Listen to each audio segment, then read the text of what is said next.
இயேசு கிறிஸ்துவின் நாமத்தினாலே இந்த காலை வேளையில கூடி வந்திருக்கிற உங்கள் ஒவ்வொருவரையும் அன்போடு கூட நான் வாழ்த்துகிறேன். நம்ம சங்கீதத்துல 100ஆம் அதிகாரத்துல நம்ம பார்க்கிறோம், 100ல பார்க்கிறோம், கர்த்தரே தேவன் என்று அறியுங்கள். நாம் அல்ல, அவரே நம்மை உண்டாக்கினார். நாம் அவர் ஜனங்களும் அவர் மேய்ச்சலின் ஆடுகளுமாயிருக்கிறோம். அவர் வாசல்களில் துதியோடும் அவர் பிரகாரங்களில் புகழ்ச்சியோடும் பிரவேசித்து அவரை துதித்து அவருடைய நாமத்தை ஸ்தோத்திரியுங்கள். இந்த இடத்துல அவருடைய பிரசன்ஸ் இருக்கக்கூடிய இந்த இடத்துல நம்ம எப்படி பிரவேசிக்கணுமாம்? துதியோடும் புகழ்ச்சியோடும் பிரவேசிக்கிற இடமாகத்தான் நாம் கூடுகிற இடம் இருக்கிறதை நாம் அறிந்து கொள்ள வேண்டும். அங்க நம்ம பார்க்கிறோம், கர்த்தரே தேவன் என்று அறியுங்கள். இந்த காலை வேளையில யாருக்கோ ஒரு சிலருக்கு தேவன் பேசிக் கொண்டிருக்கிறார். அவரே தேவன், என்னை தவிர தேவன் இல்லை அப்படிங்கிறத ஆண்டவர் யாருக்கோ சொல்ல விரும்புகிறதை என்னுடைய ஆவியில நான் உணர்கிறேன். அவரே தேவன் என்று நாம் அறிந்து கொள்ள வேண்டுமாம். நாம் அல்ல, அவரே நம்மை உண்டாக்கினார். நம்மை உண்டாக்கினவரும் அவர்தான், நமக்கு தேவனும் அவர்தான். நம்மை நம்மை இந்த உலகத்துல தேவன் என்று சொல்லி வேற எதுவும் கிடையாது. இத ஆழமாய் நம்ம அறிந்து கொள்ளணும். சிலருக்கு சில சந்தேகங்கள், பயங்கள், இவர்தான் தேவனா? இவர் தேவனா இருந்தா ஏன் இப்படி நடக்குது? அப்ப இவர் உண்மையான தெய்வம் இல்லையா? இல்ல இந்த தெய்வனும் என்னைய கைவிட்டுருவாரா? இப்படி சொல்லி நிறைய யோசனைகள் இருந்து கொண்டிருக்கலாம், எண்ணங்கள் வந்து கொண்டிருக்கலாம். இந்த உங்களுக்காக பதில் கொடுக்கும்படிக்கு இந்த காலை வேளையில தேவன் பேசிக் கொண்டிருக்கிறார். அவரே தேவன் என்று அறியுங்கள். அப்போ இந்த நாட்கள்ல அவரே தேவன் என்று நம்ம அறிய அறிய அறிய நமக்குள்ள என்ன நம்ம அவரை அறிய ஆரம்பிக்கும் பொழுது இந்த பூமியில இருக்கக்கூடிய அத்தனை ஜனங்களும் அவரை அறிகிற அறிவினால் நிரம்ப ஆரம்பிப்பார்கள்.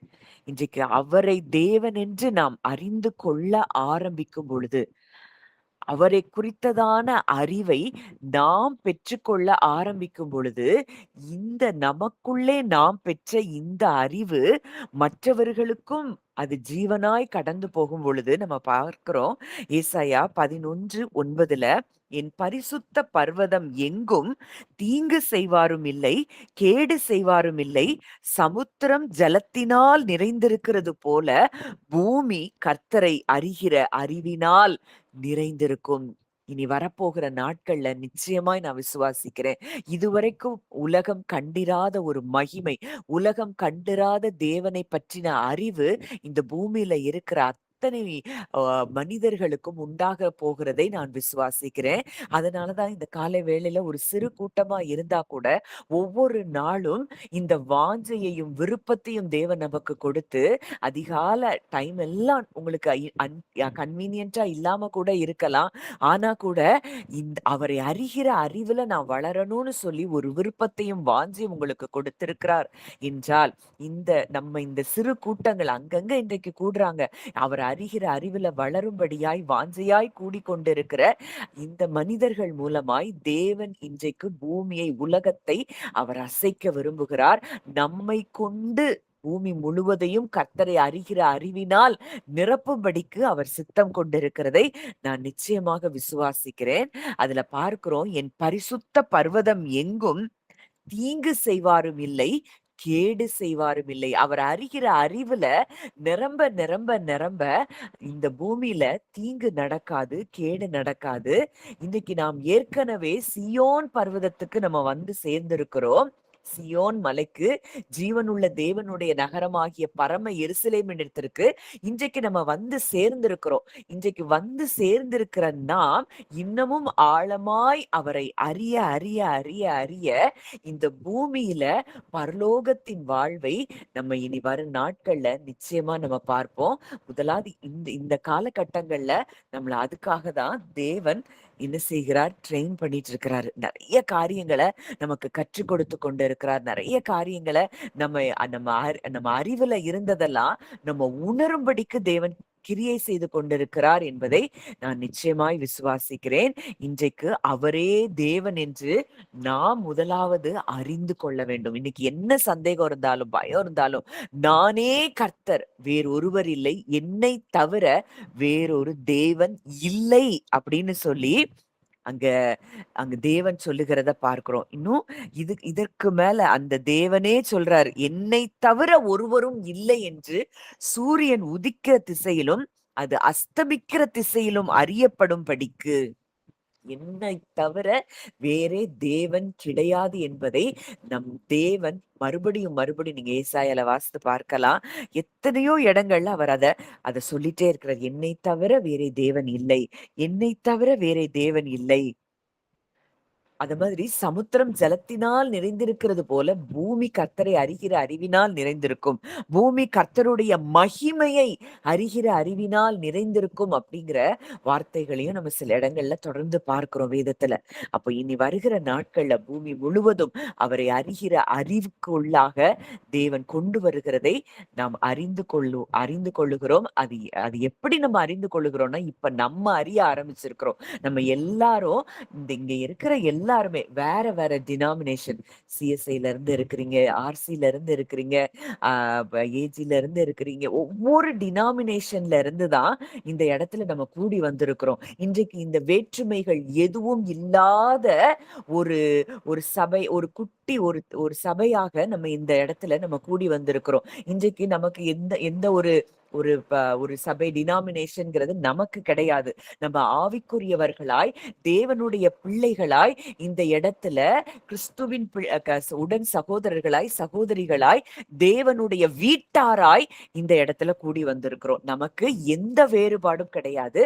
நாம் எல்லோரும் தேவனுடைய வீட்டார். நம்ம பார்க்கிறோம் எபேசியர் 2வது அதிகாரத்துல, we belong to one family, that is God's family. நாம எல்லாரும் அந்த குடும்பத்தை சேர்ந்தவர்கள். நமக்குள்ள எந்த வேற்றுமையும் கிடையாது. இன்றைக்கு இவ்வளவு வேற்றுமைகளையும் தாண்டி நம்ம ஒவ்வொருத்தரும் ஒவ்வொரு சத்தியங்கள்ல தான் வளர்ந்திருந்தோம்.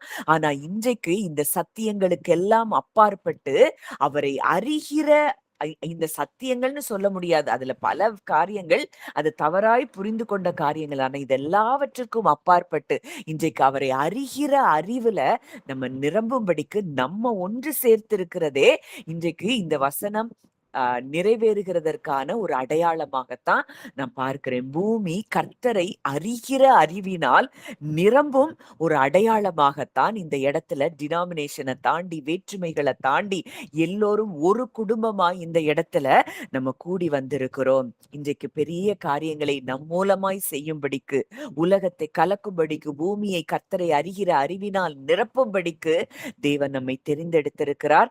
மிகப்பெரிய காரியங்களை நம் ஒவ்வொருவர் மூலமாக தேவன் செய்ய போகிறார். இன்றைக்கும் கூட நம்ம ஏற்கனவே நான் சொல்லியிருந்தேன், தேவன் எதற்காக எல்லாம் பரிந்து பேசுகிறார், நமக்காக பரிந்து பேசுகிறார், ஏன் நமக்கு பரிந்து பேசுகிறார், எதையெல்லாம் நமக்காக பரிந்து பேசிக் கொண்டிருக்கிறார், இயேசு கிறிஸ்து நமக்காக செய்கிற காரியங்கள் என்ன என்ன அப்படிங்கிறத நம்ம பார்க்க போகிறோம்.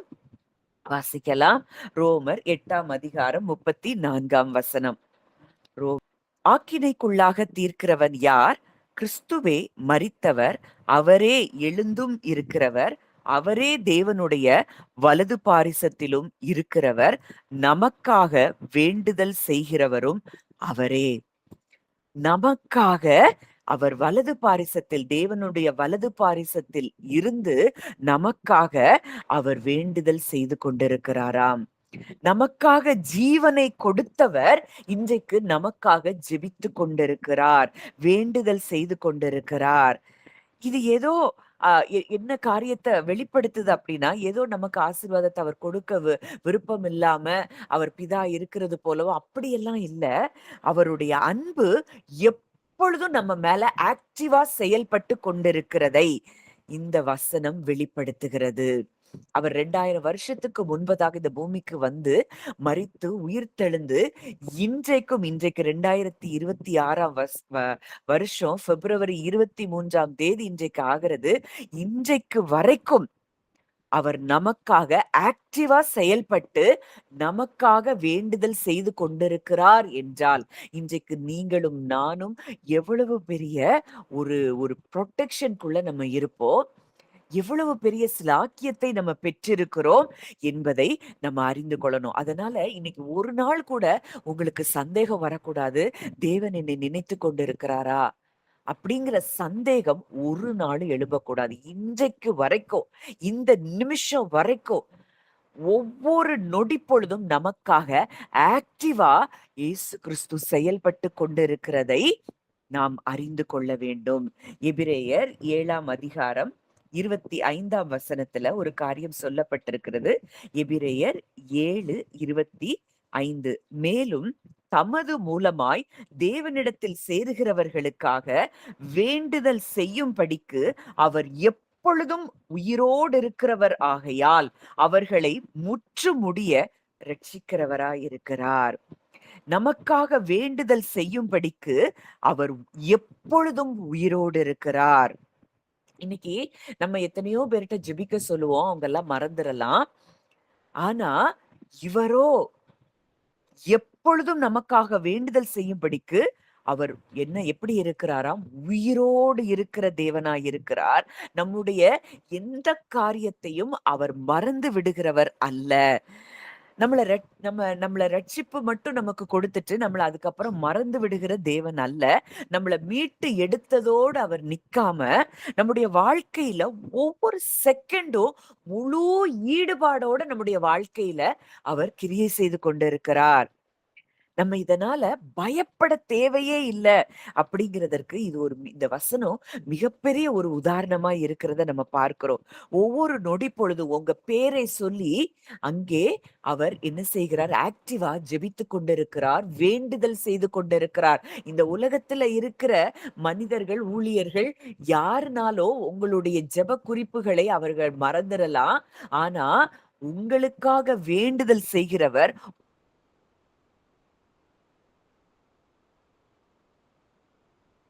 வேண்டுதல் செய்து கொண்டிருக்கிறவர் ஒருவர், உங்களுக்காக நித்தமும் வேண்டுதல் செய்து கொண்டிருக்கிறவர் உங்களோடு கூட இருக்கிறதை நீங்கள் அறிந்து கொள்ள வேண்டும்.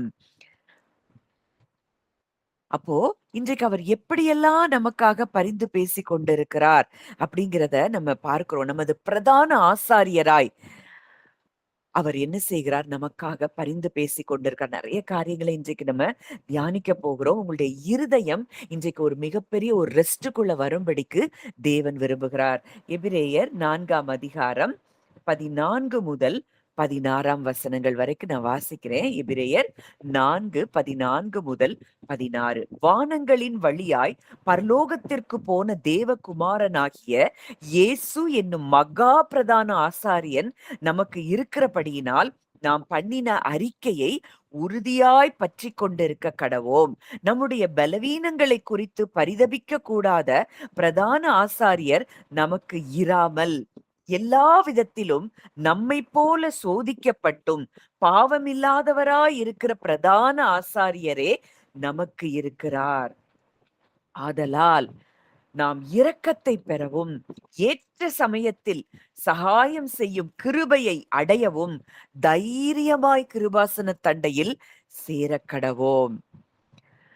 அவர் இந்த பூமிக்கு வந்து மனிதனாக வாழ்ந்தபடியினால் மாம்ச சரீரத்தை ஏற்றுக்கொண்டு பிள்ளைகள் மாம்சத்தையும் இரத்தத்தையும் உடையவர்களானபடியால் அவரும் நம்மை போல மாம்சத்தையும் இரத்தத்தையும் உடையவராய் மாறி நமக்குள்ள அவர் இங்கே இந்த பூமியில வாழ்ந்திருந்தபடியினால் நமக்கு என்னெல்லாம் சோதனை ஏற்படும் எல்லாவற்றையும் அவர் அறிந்திருக்கிறார், புரிந்திருக்கிறார்.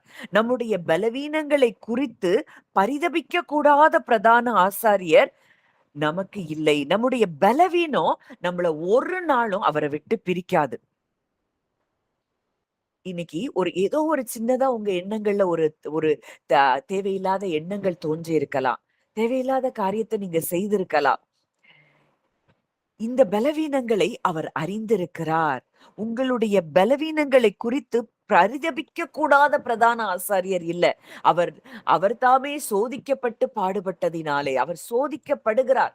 அவர் சோதிக்கப்பட்டபடியினாலே சோதிக்கப்படுகிற நமக்கு அவர் உதவி செய்ய வல்லவராய் இருக்கிறாராம். அப்போ இன்றைக்கு முழுவதுமாய் அவர் சோதிக்கப்பட்டபடியினாலே இன்றைக்கு நம்ம என்ன சோதனைகளுக்குள்ளலாம் கடந்து போவோம். இன்றைக்கு பல வேளைகளில ஒரு சின்ன ஏதோ தவறு தெரியாம செஞ்சுட்டோம்னா, நம்ம தேவனிடத்துல நெருங்க முடியாத அளவுக்கு நம்ம மனதளவுல அவர விட்டு தூரமாய் கடந்து போகிறோம். ஆனா அவர் சொல்றாரு, "மகனே, மகளே, நான் உன்னுடைய பலவீனங்களை அறிந்திருக்கிறேன். உன்னுடைய பலவீனங்களுக்காக நான் வேண்டுதல் செய்கிறேன்." இதுதான் அவருடைய சத்தமாயிருக்கிறது. நம்முடைய பலவீனங்களை குறித்து பரிதபிக்க கூடாத பிரதான ஆசாரியர் நமக்கு இராமல், இந்த பலவீனம் அவர விட்டு உங்கள பிரிக்காது, பிரிக்க முடியாது. அவருடைய அன்பும், மனதுருக்கமும் அவர் பக்கமா இத நீங்க இன்றைக்கு அறிந்து கொள்வீங்கன்னா, நான் நான் குறைவுள்ளவள் தான் ஆண்டவரே. ஆனா கூட என்னுடைய பலவீனங்களை குறித்து நீர் அறிந்திருக்கிற பிரதான ஆசாரியராய் நீர் இருக்கிறீர். உங்க அன்ப விட்டு என்னை எதுவும் பிரிக்க முடியாது. நான் மறுபடியும் உங்களுடைய அன்புக்குள்ள நான் வர்றேன்னு சொல்லும்பொழுது, நம்மை கட்டி அணைக்கிற தகப்பன். அவருடைய அன்பு நம்ம மேல என்றைக்கும் அது மாறாத அன்பு. இன்றைக்கு அவர் நமக்கு பிரதான ஆசாரியராய் நமக்காக அவர் பரிந்து பேசிக் கொண்டிருக்கிறார். அடுத்ததா நம்ம பார்க்கிறோம், எப்படி நமக்காக அவர் பரிந்து பேசுகிறார் அப்படின்னு சொல்லி பார்க்கும் பொழுது, எபிரேயர் 9ஆம் அதிகாரம் 12ஆம் வசனத்துல நம்ம பார்க்கிறோம். வெள்ளாட்டுக்கடா, இளங்காளை இவைகளுடைய இரத்தத்தினாலே அல்ல, தம்முடைய சொந்த இரத்தத்தினாலும் ஒரே தரம் மகா பரிசுத்த ஸ்தலத்திலே பிரவேசித்து நித்திய மீட்பை உண்டு பண்ணினார். பழைய ஏற்பாட்டு ஆசாரியர் ஆட்டுக்குட்டியின் ரத்தம், அந்த காளை, அவங்க என்ன மிருகங்களை பலி செலுத்துறாங்களோ அந்த ரத்தத்தோட அங்க அங்க என்ன செய்யறாங்க, மகா பரிசுத்த ஸ்தலத்துக்கு உட்பிரவேசிக்கிறாங்க.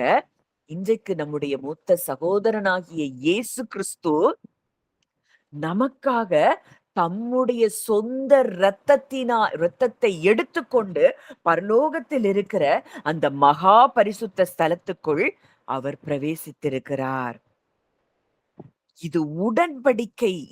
அவர் சொல்றாரு, இது இந்த இந்த இந்த ரத்தத்தை வாங்கி பூசிகள், இது உங்களுக்காக சிந்தப்படுகிற என்னுடைய புது உடன்படிக்கையின் ரத்தமாய் இருக்கிறது.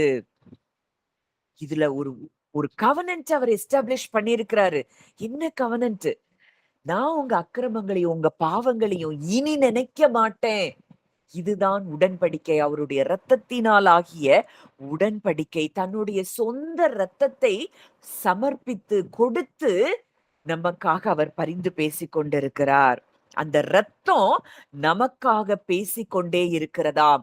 ஆபேலின் ரத்தம் பேசினதை பார்க்கிலும் அவருடைய ரத்தம் நமக்காக நன்மையானவைகளை அந்த மகா பரிசுத்த ஸ்தலத்துக்குள் பேசிக் கொண்டிருக்கிறது என்றால், இன்றைக்கு நம்முடைய வாழ்க்கையிலே எந்த தீமையான காரியங்கள் நமக்கு ஏற்பட அந்த ரத்தம் அனுமதிக்கும். அந்த ரத்தம் நமக்காக அனுதினமும் பேசிக் கொண்டிருக்கிறது. ஆபேல் ரத்தம் பேசிச்சு, சகோதரனை பழிவாங்கும்படி பேசிச்சு. ஆனா நம்முடைய மூத்த சகோதரனாகிய இயேசு கிறிஸ்துவின் ரத்தம், நாம தான் அவர் சிலுவையில நம்முடைய மீறுதல்கள் நிமித்தம் தான் அவர் காயப்பட்டார், நம்முடைய அக்கிரமங்களின் நிமித்தம் தான் அவர் நொறுக்கப்பட்டார். ஆனால் இந்த நம்முடைய மூத்த சகோதரனாகிய இந்த இயேசு கிறிஸ்துவினுடைய ரத்தம் நமக்காக நன்மைகளை பேசுகிறது. அது பழிவாங்குதல பேசல, தண்டனைய பேசல, ஆக்கினை தீர்ப்பை பேசல. அனுதினமும் நமக்காக நன்மையானவைகளை பேசுகிற ரத்தம் என்றால், இன்றைக்கு நீங்களும் நானும் இந்த நன்மையானவைகளை சுதந்திரித்துக் கொள்ளுவது எவ்வளவு நிச்சயம். இந்த நிச்சயத்தை நம்ம பெற்றிருக்கிறோமா?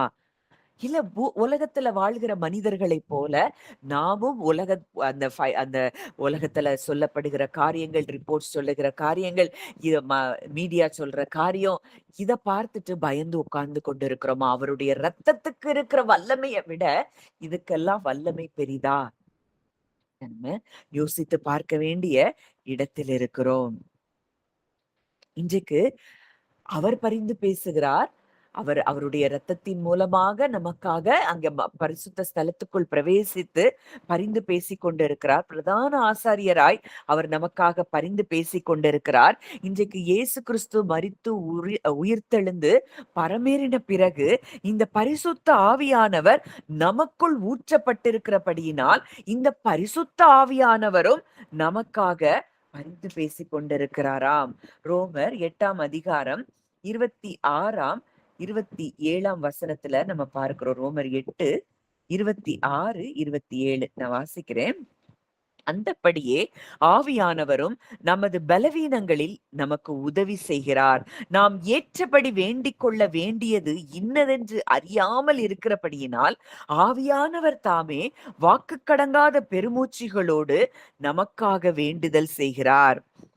ஆவியானவர் தேவனுடைய சித்தத்தின்படியே பரிசுத்தவான்களுக்காக வேண்டுதல் செய்கிறபடியால் இருதயங்களை ஆராய்ந்து பார்க்கிறவர் ஆவியின் சிந்தை இன்னதென்று அறிவார்.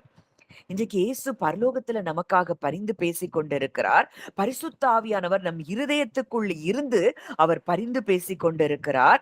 இன்றைக்கு பரலோகமும் நம்ம ஏற்கனவே நான் சொல்லியிருக்கிற பரலோகமும் நம்முடைய இருதயமும் ஒன்றிணைக்கப்பட்டிருக்கிறது.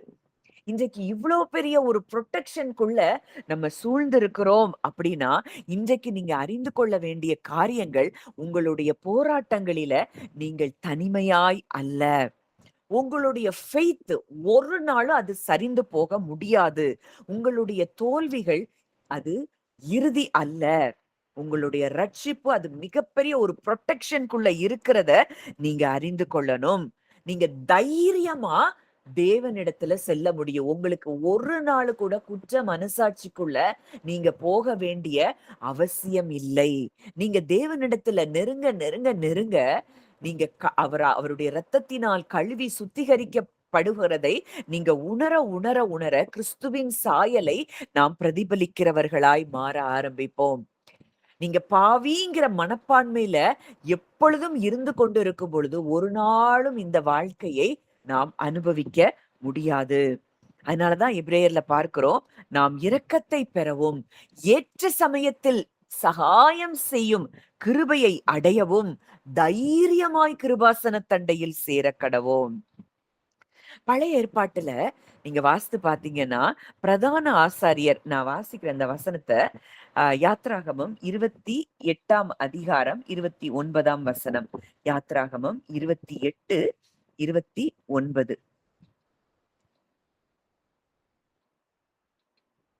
ஒரு நிமிஷம்.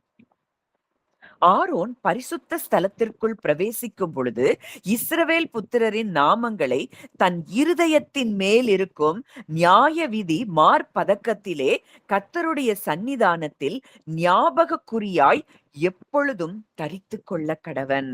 இந்த ஆசாரியர்களை குறித்து என்ன சொல்லப்பட்டிருக்கு?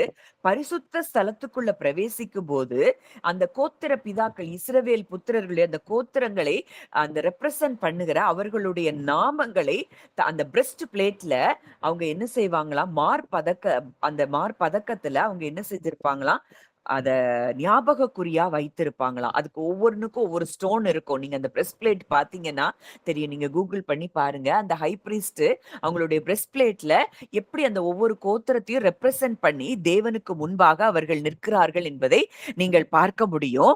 அதே போல இன்றைக்கு நம்முடைய மூத்த சகோதரனாகிய கிறிஸ்து, நம்மளுக்கு பிரதான ஆசாரியனாய் இருக்கிற கிறிஸ்து நம்முடைய பெயரை தம்முடைய இருதயத்தில் அவர் சுமந்து கொண்டிருக்கிறார். அவர் எப்போதோ ஒரு முறை ஜெபிக்கிறது இல்ல. அது ஞாபக குறியா எப்பொழுதும் தேவனுக்கு முன்பாக நம்முடைய பெயர் இருக்கிறதை நீங்கள் அறிந்து கொள்ள வேண்டும். ஒவ்வொருத்தரும் உங்களை பர்சனலா உங்களுடைய பெயரை அவர் இருதயத்தில் சுமந்து கொண்டிருக்கிறார். நமக்காக பரிந்து பேசும்படிக்கு அவர் எப்பொழுதும் உயிரோடு இருக்கிறார். இந்த நொடியிலையும் அவர் நமக்காக பேசிக் கொண்டிருக்கிறார். அவர் நமக்காக ஜெபித்துக் கொண்டே இருக்கும் பொழுது நாம் எந்த காரியத்துல நாம் தோற்று போவோம்? இன்னைக்கு உலகத்துல இருக்கிற காரியம், உலக மனுஷருடைய காரியங்கள், உலக மனுஷருடைய வார்த்தைகள், உலக மனுஷர் நம்மள ஒரு மாதிரி பேசிட்டாங்க அப்படின்னா, இன்னைக்கு சோர்ந்து போறோம். எவ்வளவு பெரிய பாதுகாப்புக்குள்ளேயும், புரொடெக்ஷனுக்குள்ளேயும் ஒருவர் நம்முடைய பெயரை இருதயத்தில் சுமந்து கொண்டே இருக்கிறதை நம்ம பார்க்கிறோம். நமக்காக வேண்டுதல் செய்து கொண்டே இருக்கிற கிறிஸ்துவையும் பரிசுத்த ஆவியானவரையும் பார்க்கிறோம். எவ்வளவு பெரிய அன்பின் இணைப்புக்குள்ள ஒரு தேவ குடும்பத்துக்குள்ள நம்ம வந்து சேர்ந்திருக்கிறோம். இதை உணர்கிறோமா? இல்ல சாதாரணமா இதையும் ஒரு வார்த்தையா, ரொம்ப நல்லா இருந்தது அப்படின்னு சொல்லிட்டு கேட்டுட்டு போறோமா? இத யார் ஒருவர் உண்மையா ரியலைஸ் பண்ணி, ஃபீல் பண்ணி, இத உண்மையாய், சத்தியமாய், அதை உண்மையாய் ஏற்றுக்கொள்ளுகிறார்களோ, அவருடைய வாழ்க்கையில பலத்த காரியங்கள் நடக்கும். அவருடைய வசனமே சத்தியம் என்று சொல்லி நம்ம பார்க்கிறோம். யோவான் 17:17ல. இன்றைக்கு அந்த வசனத்தை நாம் ஏற்றுக்கொள்ளுகிறவர்களாய் இருக்கிறோமா?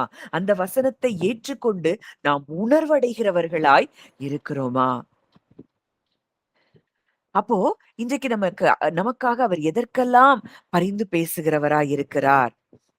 அந்த எபிரேயர் 7:25ல நம்ம பார்க்கிறோம். நம்முடைய ரட்சிப்பு பூரணம் அடையும்படி, முழுமை அடையும்படி நமக்காக அவர் பரிந்து பேசிக் கொண்டிருக்கிறாராம். தமது மூலமாய் தேவனிடத்தில் சேருகிறவர்களுக்காக நம்மை முற்றுமுடிய அவர் ரட்சிக்க வல்லவராய் இருக்கிறார்.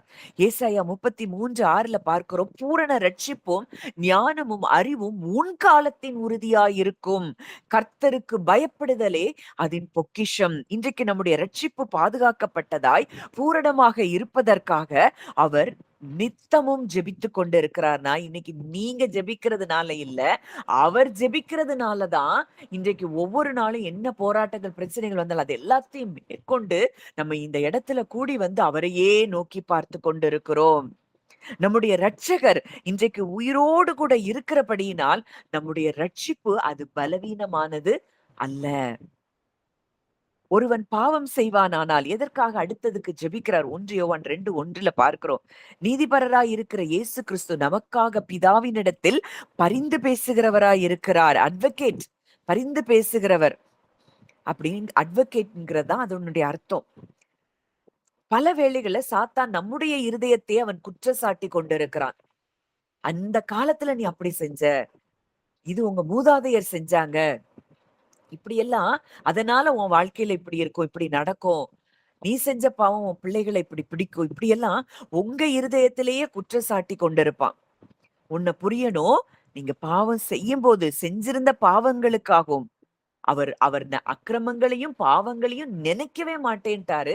ஒருவேளை அவரை ஏற்றுக்கொண்ட பிறகு உங்களுக்குள்ளே சில குணங்கள் இருந்தா கூட உங்களுக்காக பரிந்து பேசுகிறவர் ஒருவர் இருக்கிறார். என்னுடைய இரத்தத்தை சிந்தி நான் மீட்டெடுத்திருக்கிறேன். இவர்களை ஒருவரும் என் கையிலிருந்து பறித்துக் கொள்ள முடியாது அப்படிங்கிறது நமக்காக அவர் பரிந்து பேசுகிறபடியினால நாம் ஒவ்வொரு நாளும் பரிசுத்தத்தின் மேல பரிசுத்தத்தை அடைகிறோம். இந்த ரத்தத்தை நம்ம விசுவாசிக்க விசுவாசிக்க, அவர் செய்து முடித்த செயலை நம்ம விசுவாசிக்க விசுவாசிக்க, நாம் கழுவப்படுகிறதையும் பரிசுத்தமாக்கப்பட்டிருக்கிறதையும் நம்ம விசுவாசிக்க விசுவாசிக்க அவரோடு கூட இணைக்கப்பட்ட ஒரு வாழ்க்கை, நாம் தேவனுடைய வீட்டார் என்பதை புரிந்து கொண்டு வாழ்கிற வாழ்க்கையாய் மாறுகிறதை நீங்கள் அறிந்து கொள்ளலாம். அவன் சாத்தான் உங்களை எப்பெல்லாம் அக்யூஸ் பண்றானோ அவருடைய நீதி உங்களுக்காக பேசிக் கொண்டிருக்கிறதை நீங்கள் அறிந்து கொள்ள வேண்டும். இன்றைக்கு வேற எதுக்கெல்லாம் ஜெபிக்கிறார்? முக்கியமா ஒரு காரியம், நம்முடைய விசுவாசம் சோர்ந்து போகாமல் இருக்க நமக்காக இயேசு கிறிஸ்து ஜெபித்துக் கொண்டிருக்கிறார்.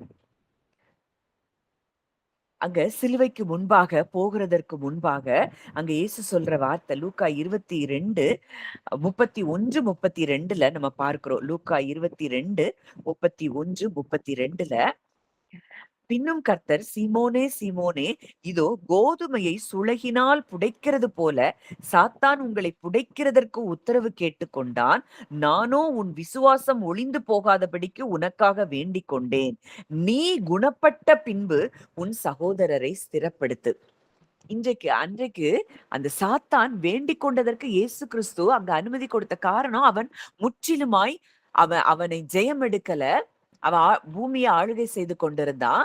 அந்த நாட்கள்ல சாத்தான் இயேசு கிறிஸ்துவின் இடத்துல பேதுருவை சுளகுல போட்டு புடைக்கிறது போல அவனுடைய விசுவாசத்தை அங்க அசைய செய்யும்படி அவன் வேண்டிக் கொண்டான்னு சொல்லி இயேசு கிறிஸ்து சொல்றார். இன்றைக்கு நம்மை ஒரு காலம் சத்துரு மேற்கொள்ள முடியாது. ஏன்னா அவர் சிலுவையில எல்லாவற்றையும், அவனுடைய அதிகாரங்களையும் வல்லமைகளையும் நமக்கு எதிராய் அவன் சொல்லுகிற ஒவ்வொரு குற்றச்சாட்டுகள் எல்லாவற்றையும் அவர் சிலுவையில ஆணி அடிச்சிட்டார். ஆனா கூட நம்முடைய விசுவாசமும் பல வேளைகளில என்னப்படுது, சோதிக்கப்படுது. அப்பொழுது கூட நமக்காக அவர் வேண்டுதல் செய்து கொண்டிருக்கிறார். நானோ உன் விசுவாசம் ஒளிந்து போகாதபடி வேண்டிக் கொண்டேன். அவர் வேண்டிக் கொண்டபடியே பேதுரு அங்க மறுதலிக்கிறான், மனம் கசந்து அழுறான். அவ்வளவுதான், நான் விழுந்துட்டேன். இனி எனக்கு என்ன வாழ்க்கை அப்படின்னு மறுபடியும் மீன் பிடிக்க போறான். ஆனா வேண்டிக் கொண்டவருடைய ஜெபம் அது வல்லமையான ஜெபமாக இருந்தபடியினாலே மறுபடியும் பேதுரு உயிர்ப்பிக்கப்படுகிறான். ஆவியானவராலே உயிர்ப்பிக்கப்படுகிறான். இயேசு கிறிஸ்துவுடைய அன்பு அவனை சந்திக்கிறத நம்ம பார்க்கிறோம். முற்றிலுமாய் அவன் வேறு மனுஷனானதை பார்க்கிறோம். பயந்து கொண்டிருந்தவன் தான், சோதிக்கப்பட்டவன் தான். ஆனால் ஒருவர் அவனுக்காக வேண்டிக் கொண்டபடியினாலே அவனுடைய விசுவாசம் ஜெயமெடுத்ததை பார்க்கிறோம். நம்முடைய விசுவாசமே உலகத்தை ஜெயிக்கிற ஜெயம். இந்த ஜெயத்தை நாமும் பெறும்படிக்காக நமக்காக அவர் அனுதினமும் நம்முடைய விசுவாசமும் ஒளிந்து போகாதிருக்கும்படிக்கு நமக்காக அவர் வேண்டுதல் செய்து கொண்டிருக்கிறார். இத நீங்க புரிந்து கொண்டீங்கன்னா, நீங்க சோர்ந்து போனா கூட, இல்ல எனக்காக என் அப்பா வேண்டுதல் செய்து கொண்டிருக்கிறார். என்னுடைய விசுவாசம் ஒரு நாளும் தளர்ச்சி அடையாது. என்னுடைய விசுவாசம் இன்னைக்கு நீங்க சொல்லலாம், இவ்ளோ சோர்ந்து போயிருந்தேன். எப்படிதான் நான் பலப்பட்டேன்னு தெரியல. இந்த வார்த்தை வந்து என்னைய பலப்படுத்துச்சு. இந்த பிரசங்கம் என்னைய பலப்படுத்துச்சு. இந்த மெசேஜ் என்ன பலப்படுத்துச்சு. நானே அறியல. ஒருத்தர் எனக்கு வந்து இந்த வார்த்தைய சொன்னாங்க. நான் பலன் அடைந்தேன். காரணம் என்னன்னா, நமக்காக ஒருவர் நம்முடைய விசுவாசம் ஒளிந்து போகாதபடிக்கு வேண்டிக் கொண்டிருக்கிறார். நம்ம இதெல்லாம் ஏதோ சாதாரணமா நம்ம வாழ்க்கையில நடக்கிறதா நினைக்கிறோம். ஏதோ நம்ம ஜெபித்ததுனால, நம்ம ஏதோ நல்லது செஞ்சதுனால நடக்கிறதா நினைக்கிறோம். நிச்சயமா கிடையாது. நமக்காக நம்முடைய விசுவாசம் ஒளிந்து போகாமல் இருக்கும்படிக்கு நமக்காக ஒருவர் அனுதினமும் ஜெபித்துக் கொண்டிருக்கிறார்.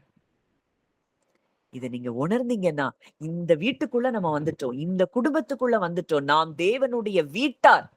இன்னைக்கு அந்த ஃபேமிலிக்குள்ள வந்துட்டோம். இன்னைக்கு குடும்பமா நம்ம ஜெபிக்கும் பொழுது, குடும்ப தலைவர் இல்ல குடும்ப தலைவி அந்த ஃபேமிலிக்காக, ஃபேமிலி புரொடெக்ஷனுக்காக அவங்க ஜெபிக்கிறாங்க. அதே போல இன்னைக்கு நம்ம ஜெபிக்க தான் முடியும். ஆனா, அவர் ஜெபிக்கவும், அவரே நம்மை பாதுகாக்கவும், அவரே நம்ம தேவைகளை சந்திக்கவும், நமக்காக எல்லாவற்றையும் செய்யும் வல்லமையும் உடையவரே, நம்ம வந்து சேர்ந்த குடும்பத்துல அவர்தான் தலைவராய் இருக்கிறார். அவர்தான் ராஜாவாய் இருக்கிறார்.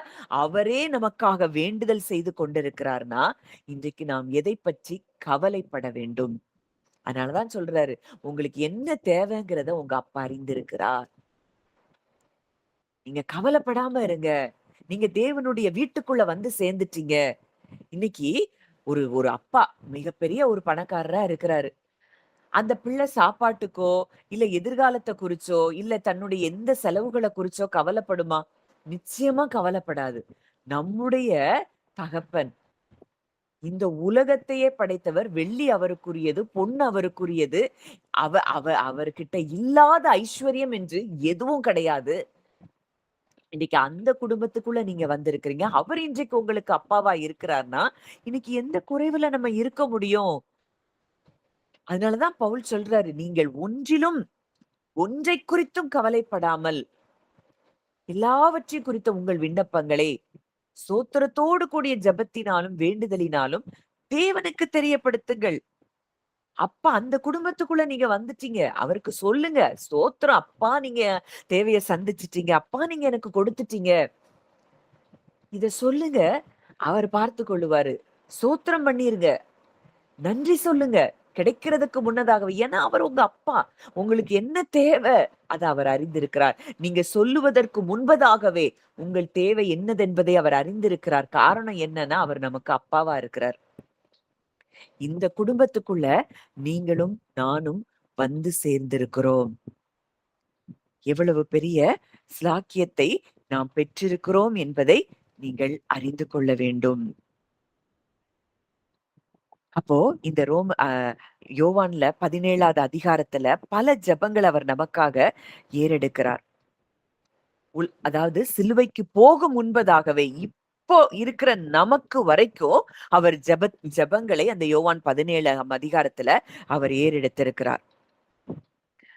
இதுதான் ஹை பிரீஸ்ட்லி பிரேயர். இயேசு கிறிஸ்துவோடைய ஹை பிரீஸ்ட்லி பிரேயர், மகா பிரதான ஆசாரிய ஜெபம் அப்படின்னு சொல்றாங்களாம்.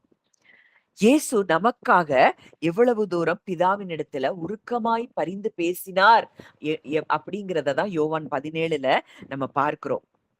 யோவான் 17, 11, 15 நீங்க பார்க்கும் பொழுது, பரிசுத்த பிதாவே, நீர் எனக்கு தந்தவர்களை உம்முடைய நாமத்தினாலே காத்துக்கொள்ளும். நீர் அவர்களை உலகத்திலிருந்து எடுத்துக்கொள்ளும்படி நான் வேண்டிக் கொள்ளாமல் அவர்களை பொல்லாங்கினிடத்திலிருந்து, தீமையிலிருந்து காக்கும்படி வேண்டிக் கொள்ளுகிறேன். இன்னைக்கு வரைக்கும் நமக்காக அவர் ஒரு ஜெபத்தை பண்ணிருக்கிறார். இந்த உலகத்திலிருந்து நம்ம எடுக்கும்படிக்கு அவர் நமக்காக வேண்டிக் கொள்ளவில்லை. பொல்லாங்கனிடம் இருந்து, தீமையில் இருந்து நம்மை பாதுகாக்கும்படி அவர் வேண்டி இருக்கிறார் என்றால், இன்றைக்கு நாம் தீமையிலிருந்து பாதுகாக்கப்படுவது எவ்வளவு நிச்சயம். சர்வத்தையும் படைத்தவர், சர்வ வல்லமையுள்ளவர், சிருஷ்டிகர் நமக்காக இந்த ஒரு ஜெபத்தை அவர் செய்திருப்பார் என்றால், நாம் தீமையிலிருந்து பாதுகாக்கப்படுவது எவ்வளவு நிச்சயம். இந்த உலகத்தை விட்டு நம்மள ஓடி போக சொல்லல. எல்லாரும் மரித்து பரலோகம் போங்க அப்படின்னு சொல்லல. அவர் என்ன சொல்றாரு? இந்த உலகத்துல இருக்கிற தீமைகளுக்கு மத்தியிலையும் நம்ம பாதுகாப்பா இருக்கும்படிக்கு அவர் ஜெபிக்கிறதை நம்ம பார்க்கிறோம். இன்னைக்கு இருள் இன்னைக்கு சூழ்ந்திருக்கலாம். ஆனா அவர் சொல்றாரு, நான் உன் கூட இருக்கிறேன் அப்படிங்கிற அந்த வாக்கு தத்தத்தை தன் ஜெபத்தின் மூலம் அவர் என்ன செய்கிறாராம்? உறுதிப்படுத்துறார்.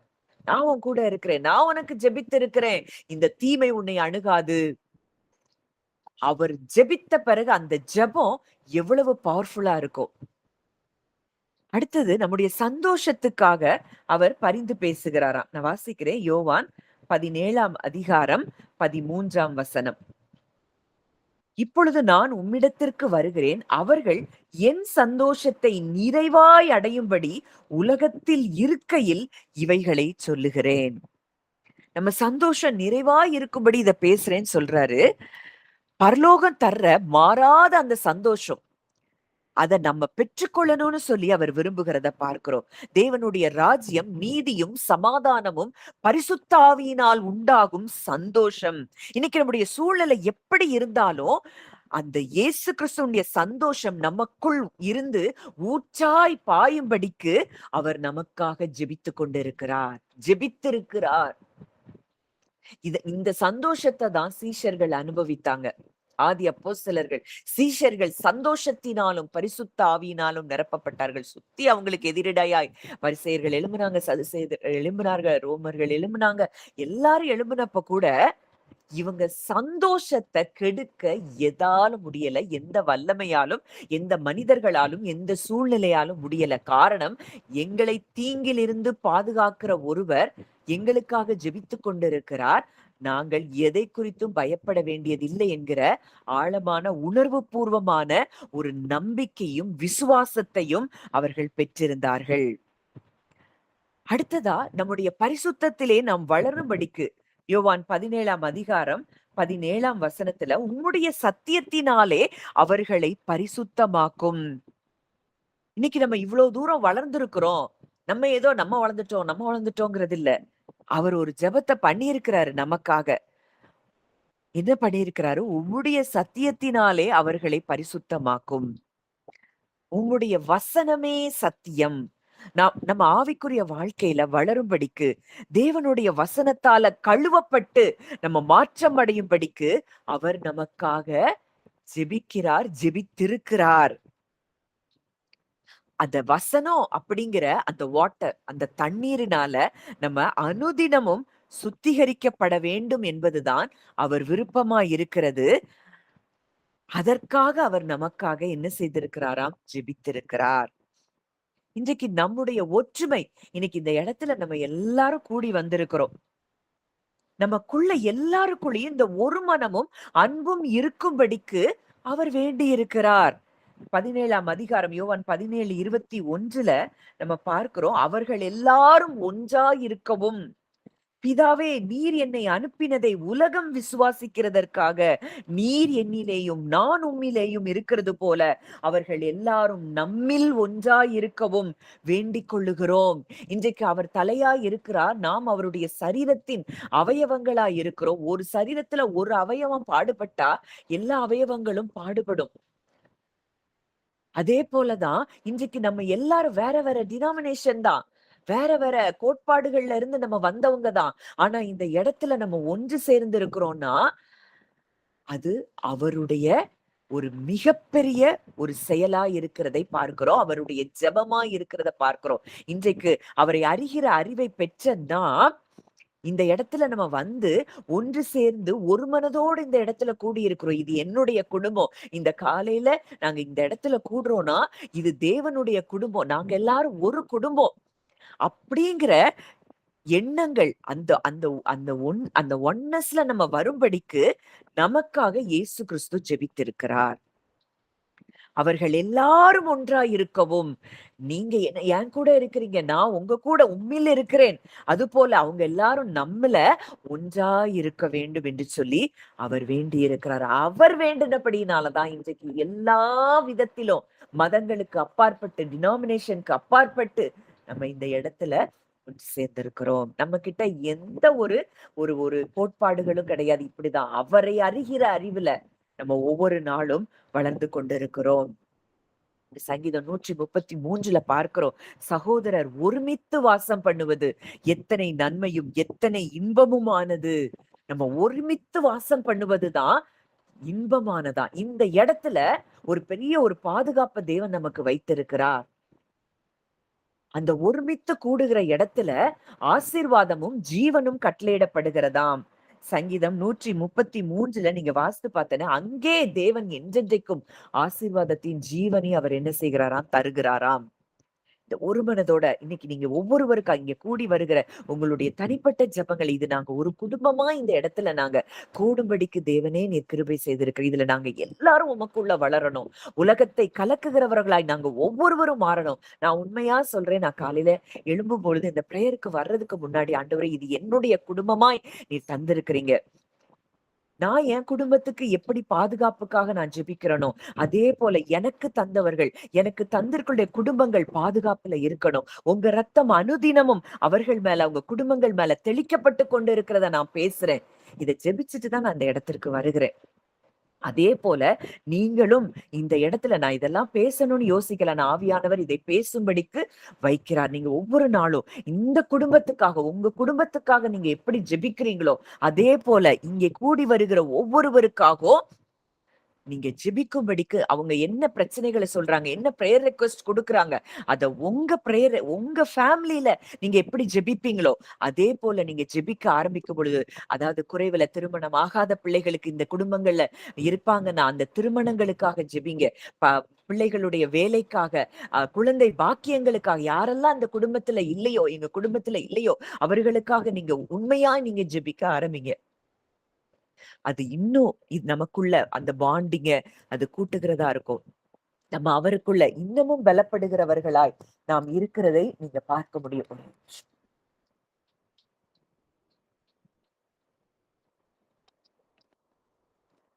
நம்ம இந்த பூமியிலேயே பரலோகத்தை வெளிப்படுத்தும்படியாக இந்த அன்புக்குள்ள நம்மை தேவன் கட்டி எழுப்பி கொண்டிருக்கிறார். அடுத்ததா நம்முடைய நம்ம நம்ம என்ன ஊழியம், நம்ம பண்ற ஊழியத்துல எப்படி இருக்கணும்னு சொல்லி அதற்காக நமக்காக ஜெபிக்கிறார். நீர் என்னை உலகத்தில் அனுப்பினது போல 18ஆம் வசனம், யோவான் 17:18, நானும் அவர்களை உலகத்திற்கு அனுப்புகிறேன். எப்படி இயேசு பிதாவின் அன்பை வெளிப்படுத்த பூமிக்கு வந்தாரோ நாமும் அவருடைய அன்பை பிரதிபலிக்கிற அம்பாசிடர்ஸா, தூதர்களா, நம்ம இந்த இடத்துல தூதுவர்களா இருக்கணும்னு சொல்லி விரும்புகிறார். உலகம் நம்பும்படி யோவான் 17:21, அதை நான் வாசிக்கிறேன். யோவான் 17:21 அவர் அதுல நான் உம்மிலேயும், இப்ப நான் வாசித்த வசனம்னா, நீர் என்னிலேயும் நான் உம்மிலேயும் இருக்கிறது போல அவர்கள் எல்லாரும் நம்மில் ஒன்றாய் இருக்கவும் வேண்டிக் கொள்ளுகிறேன். நாம் ஒன்றாய் இருக்கிறது போல அவர்களும் ஒன்றாய் இருக்கும்படி நீர் எனக்கு தந்த மகிமையை நான் அவர்களுக்கு கொடுத்தேன். இந்த பேரன்பை நாம் வெளிப்படுத்தும்படிக்கு அவருடைய மகிமையை நமக்குள் அவர் வைத்திருக்கிறாராம். இன்னைக்கு இந்த மகிமையினால இன்னைக்கு நம்மள பார்க்கும்போதே உலகம் வித்தியாசமா பார்க்கும். இன்றைக்கு எதிர்க்கிற கூட்டமும் இருக்கும். ஆனா நம்மள பார்க்கும் பொழுதே கிறிஸ்துவை பார்க்கிற மக்களும் இருக்கிறாங்க. நம்மள ஒரு அப்படிப்பட்ட ஒரு கருவியா, ஒரு இன்ஸ்ட்ருமென்ட்டா மாத்தும்படி நம்ம எல்லாரும் இங்க ஒன்றிணைந்து நம்ம இந்த ஒரு மனதுல கட்டி எழுப்பப்பட தேவனுடைய வீட்டாராய் நம்ம கட்டி எழும்ப எழும்ப அப்போஸ்தலர்கள், தீர்க்கதரிசிகள் என்பவர்களுடைய அந்த அஸ்திபாரத்தின் மேல நம்ம கட்டப்பட்டு கொண்டு இருக்கிறோம். அதற்கு இயேசு கிறிஸ்து மூலைக்கல்லா இருக்கிறாராம். அதுல நம்ம கட்டப்பட கட்டப்பட நம்ம மேல எழும்ப எழும்ப எழும்ப நாம் எப்படி நம்ம இந்த உலகத்துல மிகவும் கிறிஸ்துவை வெளிப்படுத்துகிறவர்களாய் நம்ம மாறுகிறோம். இன்றைக்கு அதற்காக அவருடைய மகிமையை நமக்கு கொடுத்திருக்கிறாராம். நம்முடைய எப்பவும் அவர் கூடவே இருக்கும்படிக்கு அவர் நமக்காக பரிந்து பேசி இருக்கிறார். அதே அதிகாரம் 24ஆம் வசனத்துல, பிதாவே, உலகத் தோற்றத்துக்கு முன் நீர் என்னில் அன்பாய் இருந்தபடியினால் நீர் எனக்கு தந்த என்னுடைய மகிமையை நீர் எனக்கு தந்தவர்கள் காணும்படியாக நான் எங்கே இருக்கிறேனோ அங்கே அவர்களும் என்னுடனே கூட இருக்க விரும்புகிறேன். உலக தோற்றத்துக்கு முன்னாடியே நீர் என் மேல அன்பா இருந்தீரப்பா. நீர் எனக்கு தந்த என்னுடைய மகிமையை நீர் எனக்கு தந்தவர்கள் நம்மெல்லாம் அவருக்கு கொடுக்கப்பட்டவர்களா இருக்கிறோம் பிதாவினால் காணும்படியாக நான் எங்க இருக்கிறேனோ அங்க அவர்கள் என் கூட இருக்கணும். அவருக்கு ஆசையே அவர் அவர் எங்க இருக்கிறாரோ அங்க நம்ம அவர் கூட இருக்கணுங்கிறது தான் இயேசுவினுடைய விருப்பம். எவ்வளவு பெரிய அன்பு! நம்மள பிரிந்து இருக்கிறது அவருக்கு விருப்பமே இல்ல. என் பிள்ளை எப்பவும் என் கூட இருக்கணும். நான் எப்பவும் அவங்க கூடவே இருக்கணுங்கிறது தான் இயேசு கிறிஸ்துவினுடைய விருப்பமும் வாஞ்சையுமாய் இருக்கிறது. திரித்துவ தேவனுடைய விருப்பமும் வாஞ்சையுமாய் இருக்கிறத நம்ம பார்க்கிறோம். அவர் நித்தியமாய் இந்த பூமியில இருக்கும்போதும் சரி, மரித்து நம்ம பரலோகத்துக்கு அப்படி எப்பவும் நம்ம கூடவே இருக்கும்படிக்கு அவர் விரும்பினபடியினாலதான் அவர் நமக்குள்ளே வாசம் செய்யும்படிக்கு அவர் கடந்து வந்திருக்கிறார். கிறிஸ்துவானவர் மகிமையின் நம்பிக்கையாக நம்மள பிரிஞ்சு அவரால இருக்கவே முடியாது. இன்னைக்கு உலகத்துல ஒரு லவ் பண்றவங்கள பார்த்தா, ஐயோ! உன்ன பிரிஞ்சு என்னால இருக்க முடியாதுன்னு சொல்லுவாங்க. ஆனா கொஞ்ச நாள்ல அந்த அன்பு திருமணம் முடிந்த பிறகு மாறி போயிருது. ஆனா இந்த அன்பு மாறாத அன்பு. என் பிள்ளைய பிரிந்து என்னால இருக்க முடியாது அப்படின்னு சொல்லி நம்ம கூடவே பண்ணும்படி நமக்குள்ள வாசம் பண்ணும்படி அவர் நம்மை தேடி வந்திருக்கிறார். அதற்காக அவர் ஜெபித்திருக்கிறார். இன்றைக்கு அந்த ஜெபம் கேட்கப்பட்டு இன்றைக்கு அவர் நம்ம கூட நித்தியமாய் நம்ம கூட இருக்கிறார். அவர் நம்ம மேல வச்சிருக்கிற அன்பு அவ்வளவு ஆழமான அன்பு. அவர் நம்ம மேல மகிழ்ச்சியா இருந்து கம்பீரமாய் களி கூடுகிறார். நம்ம மேல பாடல்களை அவர் பாடுகிறாராம். நீங்க ஒவ்வொருத்தரும் கற்பனை பண்ணி பாருங்க. ஏதாவது அப்படி அவர் நம்மள குறிச்சு என்ன பாடுவார்ன்னு நீங்க எழுதி நம்ம குரூப்ல கூட நீங்க ஷேர் பண்ணலாம். அவர் எப்படி நம்மள பார்த்து பாடுவாரு? அவர் பாடுனா நம்மள குறிச்சு எப்படி இருக்கும்? நம்ம அத ஒரு பாட்டா கூட நம்ம என்ன செய்யலாம்? நம்முடைய நம்முடைய இந்த இந்த உலகத்திற்கு அதை பாடலாய் நம்ம கொண்டு போய் சேர்க்கலாம். ஆண்டவரே, நீங்க என்ன குறிச்சு பாடுனீங்கன்னா, அந்த பாட்டு எப்படி இருக்கும்? உலகத்துல எத்தன இந்த இருக்கிற அந்த கவிஞர்கள்லாம் அப்படி எழுதுறாங்க பாடல்கள். இன்றைக்கு தேவ பிள்ளைகள் நமக்குள்ள அந்த கிரியேட்டிவ் விஸ்டம் ஆண்டவர் வச்சிருக்கிறாரு. அவர் என்ன குறிச்சு பாடினார்னா, அந்த பாடல் எப்படி இருக்கும்? இன்றைக்கு அப்படிப்பட்ட ஒரு தேவன் இருக்கிறபடியினால, நமக்காக இரவும் பகலும் பரிந்து பேசிக் கொண்டிருக்கிறவர் இருக்கிறபடியினாலே, நம்முடைய பாதுகாப்பு நிச்சயமாய் இருக்கிறது. நம்முடைய சந்தோஷம் நிலையான சந்தோஷமாய் இருக்கிறது. நித்தியமாய் நாம் அவரோடு கூட உறவிலே இருக்கிறோம். 2000 வருஷத்துக்கு முன்னாடி அவர் செய்த ஜெபம் அது முடிந்து போகவில்லை. இன்றைக்கும் நமக்காக பரிந்து பேசும்படிக்கு அவர் உயிரோடு இருக்கிறார். சிலுவைக்கு செல்லும் முன்பதாகவே நம்ம பிறக்கவே இல்லை, அப்பவே நம்மை குறித்து அவர் நினைத்திருக்கிறார் என்றால் இன்றைக்கும் அவர் நம்மை நினைத்து கொண்டுதான் இருக்கிறார். அவருடைய அன்பு மாறாது. மாறாத அவருடைய அன்பு, அவர் நம்மேல் நினைவாய் இருக்கிறவர். நம்முடைய பெயர்களை தன்னுடைய இருதயத்தில் அவர் சுமந்து கொண்டிருக்கிறதை நீங்கள் அறிந்து கொள்ளுங்கள். அப்படியே நம்ம கண்களை மூடி கொஞ்ச நேரம் அந்த அன்பை நம்ம தியானிக்க போகிறோம். அப்படியே உங்க மைண்ட் எல்லாத்தையும் மைண்ட்ல தேவையில்லாத தாட்ஸ், அடுத்து என்ன செய்ய போறோம், எல்லாம் என்ன டிஸ்ட்ராக்ஷன் உங்களுக்கு இருந்தாலும் அது எல்லாத்தையும் ஒதுக்கி தள்ளிட்டு அமைதலாய் நான் சொல்லுகிற காரியங்கள் அப்படியே இந்த வசனத்தை நம்ம வேற ஒண்ணும் பண்ணல. நம்ம வசனத்தை தியானிக்கிறோம். அவ்வளவுதான். இந்த வசனத்தை தியானிக்க தியானிக்க தியானிக்க நம்ம வழி வாய்க்கும், நாம் புத்திமானாய் நடந்து கொள்வோம்னு யோசுவா 1 பார்க்கிறோம். நான் சொல்லுகிறத அப்படியே நீங்க உங்க இருதயத்துல நீங்க தியானிங்க. பழைய ஏற்பாட்டு காலத்துல அந்த பிரதான ஆசாரியர் ஒரு மார்பதக்கத்தை அணிந்திருப்பார். அதுல 12 கோத்திரங்களின் பெயர்களும் விலை மதிப்பு அற்ற கற்கள்ல செதுக்கப்பட்டிருக்கும். கோமேதகம் அது நிறைய கற்கள்ல அங்க செதுக்கப்பட்டிருக்கும். நீங்க அதை வாசித்து பாருங்க. அவங்க பிதாவுக்கு முன்பாக போகும்போது, மகா பரிசுத்த ஸ்தலத்துக்கு போகும்போது அந்த பெயர்களை தங்களுடைய இருதயத்துக்கு நேராக அவங்க சுமந்து கொண்டு போவாங்களாம். இன்றைக்கு அதே காரியத்தை நீங்க தியானித்து பாருங்க. இன்றைக்கு பரலோகத்துல இயேசு கிறிஸ்து பிதாவினுடைய வலது பாரிசத்தில் அவர் இருக்கிறார்.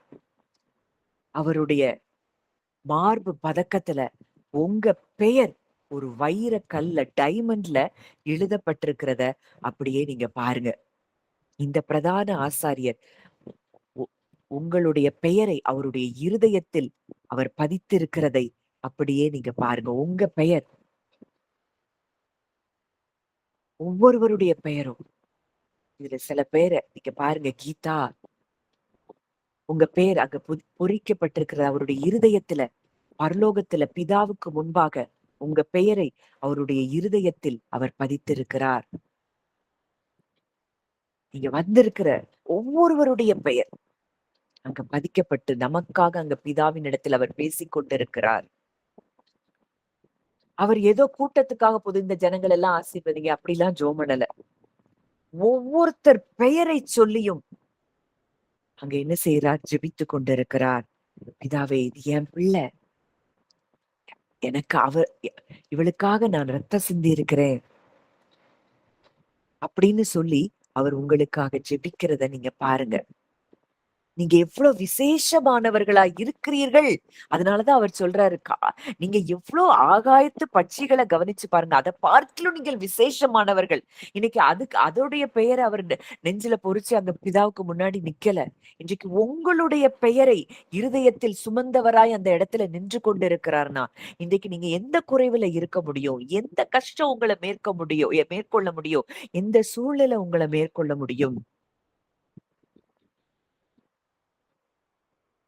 இன்றைக்கு ரோமர் 8 நம்ம பார்க்கிறபடி பரலோகத்துல இயேசு கிறிஸ்து நமக்காக பரிந்து பேசுகிறார்.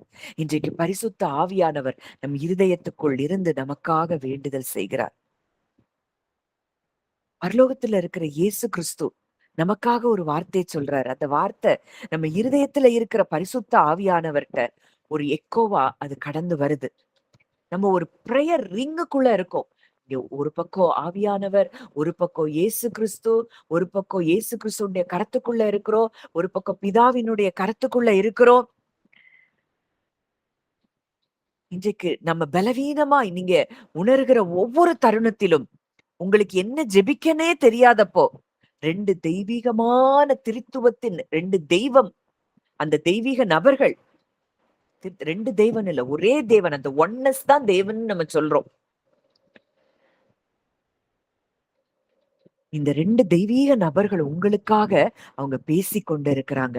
நீங்க ஒரு நாளும் கைவிடப்படுவதில்லை. அவங்க உங்களுக்காக ஜெபித்துக் கொண்டு இருக்கிறாங்கன்னா நீங்க எப்படி கைவிடப்பட முடியும்? இயேசு பேதுருகிட்ட சொல்றாரு, சாத்தா உன்னை சுலகளை போட்டு புடைக்க உத்தரவு வேண்டிக் கொண்டான். இன்னைக்கு உங்க விசுவாசம் இந்த சூழ்நிலைகள் எல்லாம் தளர்ந்து போயிருக்குது. உங்க அந்த கப்பல் ஆடுகிற போல இருக்கலாம், மூழ்கிறத போல நீங்க இருக்கலாம். ஆனா இயேசு கிறிஸ்துவோ நமக்காக ஜெபித்து அவர் சொல்றாரு, கிறிஸ்துவுக்குள்ள எனக்குள்ள என் பிள்ளை இருக்கிறபடியினால இவள் வெற்றியாகத்தான் இருப்பாள், இவள் காரியம் வெற்றியாகத்தான் முடியும் என்பதை அவர் நமக்காக பேசிக் கொண்டிருக்கிறார். நம்முடைய விசுவாசங்கிறது நம்முடைய பலத்துல நிக்கிறது இல்ல, அவருடைய ஜெபத்துல நின்று கொண்டிருக்கிறது. நம்ம தடுமாறி போகலாம், ஆனா விழமாட்டோம். பேதுருவும் அன்னைக்கு தடுமாற்றம் அடைந்தார், ஆனா விழல. மறுபடியும் வீரியமாய் அவர் எழும்பினத கழுகை போல செட்டைகளை அடித்து அவர் உயர எழும்பினத நம்ம பார்க்கிறோம். இன்றைக்கும் அவர் ஜெபித்துக் கொண்டு இருக்கிறபடியினால் நாமும் உயரே பறக்கிறவர்களாய் நம்ம பறக்க போகிறோம். அவர் நமக்காக நம்ம தூங்கிறோம். ஆனா நம்மை காக்கிறவர், நமக்காக வேண்டுதல் செய்கிறவர், எப்பொழுதும் உயிரோடு இருக்கிறவரானபடியினால், எப்பொழுதும் விழித்திருக்கிறபடியினால், நம்ம தூங்குனாலும் அவர் நமக்காக ஜெபித்துக் கொண்டிருக்கிறார். இந்த எண்ணம் நமக்கு உணர்வுகள்ல வரும்பொழுது, நம்ம எவ்வளவு ரிலாக்ஸ்டா நம்ம தூங்குவோம். எனக்காக ஒருவர் ஜெபித்துக் கொண்டு இருக்கிறார். நான் எத பத்தி கவலைப்படணும்? அவருடைய கரத்துக்குள்ள நான் இருக்கிறேன்.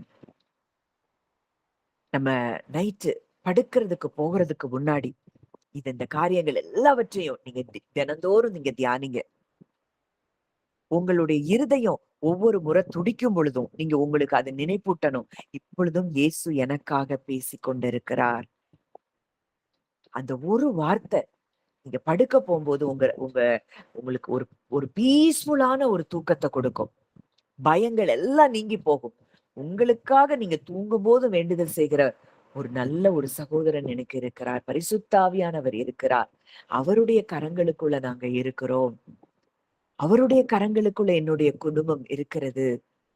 எனக்கு என்ன பிடிக்குமோ, நான் என்ன ஆசைப்படுறேனோ, அந்த என்னுடைய விருப்பங்களை காட்டிலும், என்னுடைய எண்ணங்களை காட்டிலும், அவருடைய நினைவுகளும் எண்ணங்களும் மேலானவைகள். அவருக்கு நம்மள இந்த உலகத்திலிருந்து எடுத்துக்கொள்வது அவருக்கு சித்தமே இல்ல.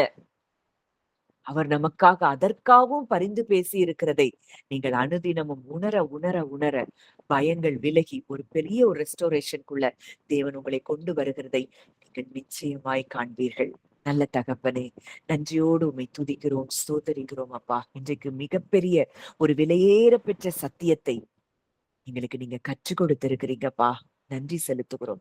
எங்களுக்காக இரவும் பகலும் வேண்டுதல் செய்கிறவர் இந்த இடத்துல அப்பா நாங்க யோசிச்சு பார்க்க இன்றைக்கு இதை ரொம்ப ஆழமா யோசித்து பார்க்க வைத்தீர். எல்லா டினாமினேஷன்ஸ் தாண்டி, எல்லா வேற்றுமைகள் தாண்டி, மதத்தை தாண்டி இந்த இடத்துல நாங்க கூடி வந்திருக்கிறோம்னா எங்களுடைய இந்த சிறு கூட்டத்துக்காக நீங்க 2000 வருஷத்துக்கு முன்பதாகவே நீங்க ஜெபித்து இருக்கிறீங்க. இப்பொழுதும் எங்களை இந்த இடத்துல ஒன்று சேர்த்ததே அதுவே மிகப்பெரிய ஆச்சரியமா பார்க்கிறோம்ப்பா. இதெல்லாம் நீங்க வேண்டுதல் செய்ததினால் நடந்த காரியமாய் நாங்க பார்க்கிறோம். நாங்க ஏதோ தேடினோம், அதனால இங்க வந்து சேர்ந்தோன்னு இல்லப்பா.